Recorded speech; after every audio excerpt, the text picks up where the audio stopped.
Imagine for a moment what it must be like to hear many voices in your head. Some of us will have had such experiences when events have overwhelmed us, and in our anxiety, we cannot see a way through. And so the issues and options we experience run round and round in our minds without finding a resolution. Others of us may have had diagnosed mental health conditions, which have included the experience of hearing competing voices. Each of these experiences are distressing and are very hard for us to deal with. Such experiences give us some insight into the story told in today's gospel reading and the experiences of the man that Jesus healed, all described in the understandings of Jesus's time rather than the understandings of today. The man describes his experience in terms of having a legion or a mob of voices in his mind, and the distress caused leads him to live in a distressed state away from his local community. Our society, too, sometimes responds to the mental distress that people experience by isolating people from their communities, although generally we try to support people as much as possible within their homes, families, and communities. When confronted by this man, Jesus stops, he listens, and he then responds to him. Similarly, as Jesus's followers, we also need to be those prepared to give time and space to any who are anxious or distressed, and especially to listen in ways that enable people to unpack their experiences, and also those things which are a source of distress to them. In our parish, Kintsugi Hope Wellbeing Groups are one of the ways in which we offer such space. Kintsugi Hope Wellbeing Groups provide a structured yet flexible program designed to help participants accept themselves, understand their value and worth, and grow towards a more resilient and hopeful future. These groups are places where people can experience safety and support, where there is no shame in struggling, an increase in self-worth, confidence, and well-being, a deeper understanding of the reality of God's love for them, and clear pathways to receive additional support if needed. As a result of the groups that are run in our parish, I'm aware of people who've been able to discuss past experiences in their families that hadn't been talked through previously, and others that have been empowered to begin to address issues that have needed addressing for some time.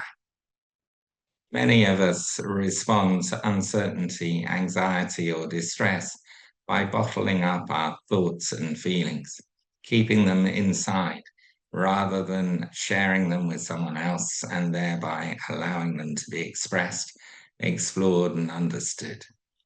Our bottled up feelings have to go somewhere. They have to be expressed, because if that doesn't happen, they build up and build up inside us until they finally explode. And by exploding, do more damage than would have been the case if they had been expressed earlier. Now, it may be that this is what is being depicted for us in the strange part of today's gospel reading, where the many strong forces in the life of this man are sent by Jesus into a herd of pigs, which then rush down a steep bank into the lake and are drowned. This man's pent-up emotions needed to come out. They needed to be expressed in order to leave him and go elsewhere. And the man needed to see something that symbolized his full and final release in order to believe that he was finally free. And that is what the episode with the pigs provided for him. A key part of what happened for him was that his pent-up emotions found a different kind of release, which then enabled him to be free of them and to begin to share positively out of the experiences that he had had. I wonder what is bottled up inside us that we need to express and release in order to begin to become free from its negative effects on our lives. Again, our Kintsugi Hope Wellbeing groups can potentially offer safe spaces in which that sort of disclosure is possible. But of course, talking to counsellors or psychologists might also be very helpful. This man was able to walk away free from all that had been tormenting him as a result of his encounter with Jesus. More than that, he began to share positively out of the difficult experiences that he had had. And that has also been the experience of several from our Kintsugi Hope Wellbeing Group.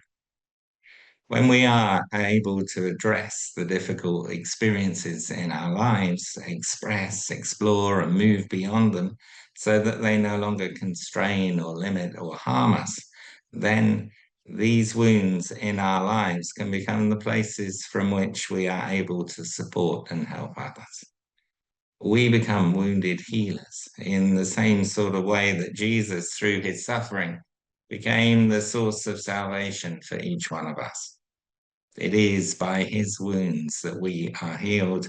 And once we have received healing, as with the man in our gospel reading, then we are often able to support and help others going through similar experiences because of our personal knowledge of what it is that they are currently going through. Kintsugi Hope works with the centuries-old Japanese repair technique, which uses urushi, Japanese lacquer, dusted with powdered gold to restore broken ceramic and porcelain vessels. Rather than masking fractures, Kintsugi highlights them with gold to tell an object's story. Items which have been restored using the Kintsugi technique are often considered even more precious than they were before. It is just the same with those who receive healing, as did the man in today's gospel reading, as by becoming wounded healers, we become even more precious than we were before.